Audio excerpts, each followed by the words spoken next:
நண்பர்களே இன்னைக்கு Alcatel V3 Ultra Flipkart Labs launch பண்ணிட்டாங்க. 3 vibrant colours 2 base variant starting base 20,000க்கும் ஹையர் வேரியன்ட் 22,000 கொண்டு வந்திருக்காங்க.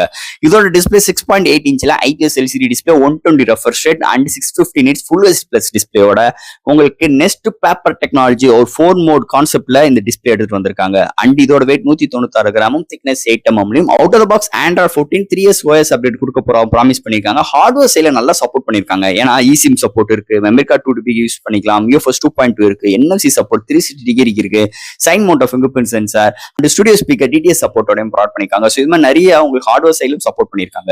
பேட்டரின்னு பார்க்கும்போது 5010 amps battery 33 watt fast charging support include பண்ணிருக்காங்க. Primary sensor 108 MP 8 MP ultrawide 2 MP macro ஃப்ரண்ட்ல 32 MP. இந்த போனால 4K எடுக்க முடியாது, ஆனா 20K எடுக்காது. இன்னொரு மிகப்பெரிய ஒரு டவுன் கிரேடா இருக்கு. அண்ட் இந்த சிப்செட் பாத்துட்டீங்கன்னா அந்த போன்ல MediaTek Dimensity 6300 சிப்செட் ஒரு 600 மார்க்கெட்டோ கூட இன்க்ளூட் பண்ணிருக்காங்க. ஸோ இந்த போனை பொறுத்தல ஒரு சில நல்ல பாசிட்டிவா இருந்தாலும் ஒரு சில நெகட்டிவ் இருக்கு. அது என்ன பாசிட்டிவ் என்ன நெகட்டிவ் அதை பத்தி நம்ம சேனல்ல டீட்டெயிலா பேசியிருக்கோம். பார்க்கணும்னு நினைக்கிறவங்க நம்ம சேனலை சப்ஸ்கிரைப் பண்ணிட்டு உள்ள போய் உங்க கருத்துக்களை கீழே கமெண்ட் செக்ஷன்ல சொல்லுங்க. தேங்க்யூ.